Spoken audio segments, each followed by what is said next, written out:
How's it going, everybody? Welcome back to the channel. My name is Zach Hicks, your resident film nerd of horseshoehuddle.com, and of course, your favorite co-host over at the Locked On Colts podcast. We are back with yet another film breakdown here for the channel. We're diving into the play of Bernhard Raimann against the Atlanta Falcons and how I think his fall off in play has been greatly exaggerated by a lot of Colts fans and a couple people in the media as well. Bernhard Raimann certainly had his struggles against the Pittsburgh Steelers, allowed 2 sacks and 3 hurries against that Steelers front that really came to play, but he bounced back in a huge way against the Atlanta Falcons. And again, I think a lot of this narrative on like, oh, the Colts allowing a lot of pressure, the Colts having a lot of these issues, I think a lot of the blame has been put on Bernhard Raimann with his big contract and the couple of moments we saw against the Steelers where he got beat, but it's really unjustified to put it against this Falcons game. Raimann was fantastic against the Falcons, and I really don't know why the narrative has spread into this Falcons game here. So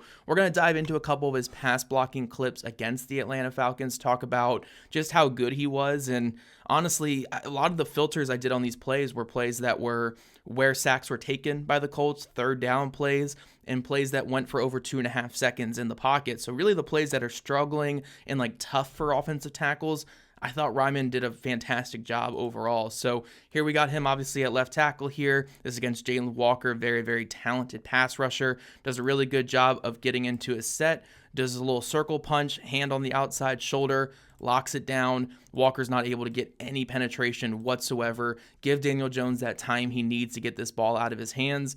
And unfortunately, it's knocked away from the dropping defensive end, but gives him the time he needs in the pocket there. Another third down play here, Raimann against, I think it's Walker again on the outside. Really, really solid reps, stands him up completely at the point of attack, drives him out of the play, and Jones just forces one down the field right before halftime here, which ends up being an interception. But when we play it in full speed, really, really good rep from Raimann, gets into that vertical set, gets on him, and just locks it down completely, gives Jones the 3 seconds he needs to get that ball out of his hands. Unfortunately, it's an interception, but really clean rep from the left tackle. This is the big one that we need to talk about here because this is the screen sack, and everyone sees, oh man, the free rusher coming from Raimann's side. Clearly, Raimann made a mistake, but the way that you play this, especially when the Colts are checking this into a quick screen to the side. So this is just going to be a little flare out screen here. You're going to get these blockers out in front, and we're just going to throw this screen here to Jonathan Taylor on third down, get our field goal, and call it a day. The way that you block this as an offensive line, when they're showing, 1, 2, 3, 4, 5, 6, 7 guys potentially coming here at the point of attack, the way you block this is you are protecting the innermost guy and you're sliding to the play side. So we're going to have the slide on the offensive line going towards the screenplay. So that way we have a body for each guy. That way no guy can get their hand up and block the play. So when you have 2 versus 3 on this side, quarterback is responsible for the outermost player. Outermost player is going to be unblocked because this ball is going to be out of the quarterback's hand in half a second. That's the way screenplays are designed. So we're going to have the blocking concepts be here, and then this guy is going to be free, and quarterback is responsible for that hot player. If that player is going to be free, quarterback knows this guy is coming free. This is 100% Daniel Jones' guy to block on the play. So even as the Falcons only bring 5 here, this guy bails out, and Jesse Bates bails out to cover the screen. Even with them only bringing 5, and they have 5 linemen to theoretically block 5 guys, the shift is already on, and you have to block these innermost players because a screenplay can only be disrupted if this guy is getting a free rush, not if this guy is getting a free rush on the outside. So when we run this play, the Colts, again, this guy is Daniel Jones's player. Daniel Jones knows this. It's a screenplay. The ball has to be out now. Now, even when you see Jesse Bates sitting here on the screen, this is your target doesn't go here anymore. Your target is right here. Just throw the ball in the ground, kick your field goal, get off the field, get your points.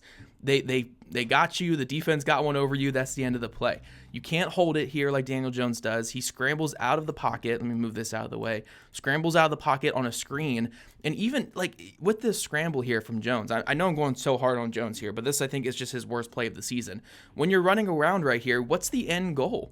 What's the end goal? If you throw this at Taylor at some point, you have a legal man downfield with your offensive line. Are you trying to scramble at this point? Because if you scramble, you're going to get through all this mesh traffic here. Just throw the ball in his feet. Like, just live for another play. He holds on to it. The man that he's responsible forces a fumble, and the Falcons get the ball back. But let's play it in full speed here without me like pausing everything. Again, this is Daniel Jones's man on this play. That's how these screen passes are worked. This is how this is blocked. Ball out.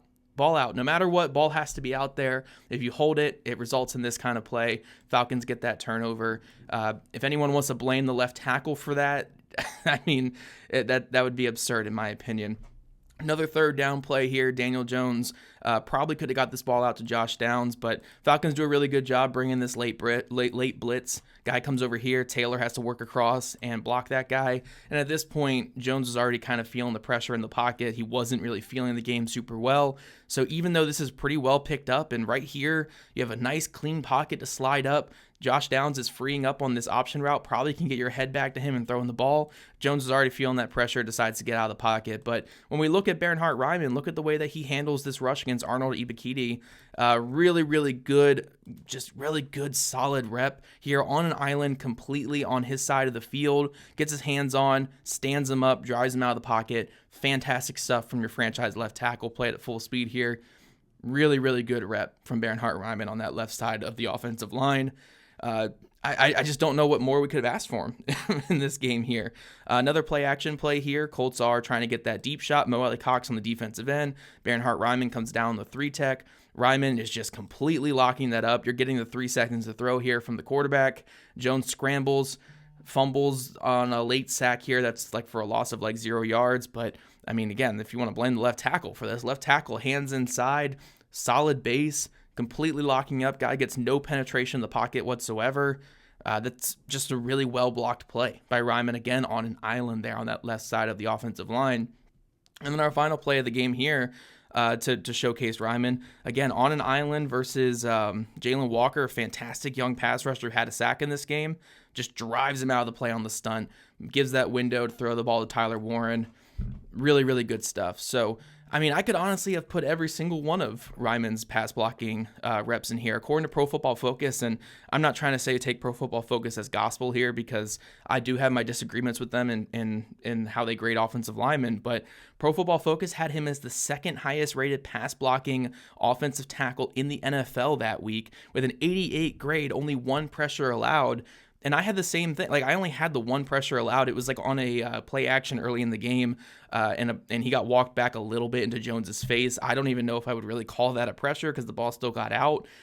So outside of that, I thought Raimann had a really, really strong game against the Falcons, was arguably the Colts' best offensive lineman in this game, and one of their best overall players. So, yeah, I think the overall narrative on Raimann's struggles leading to all these sacks and pressures against the Colts has been greatly exaggerated.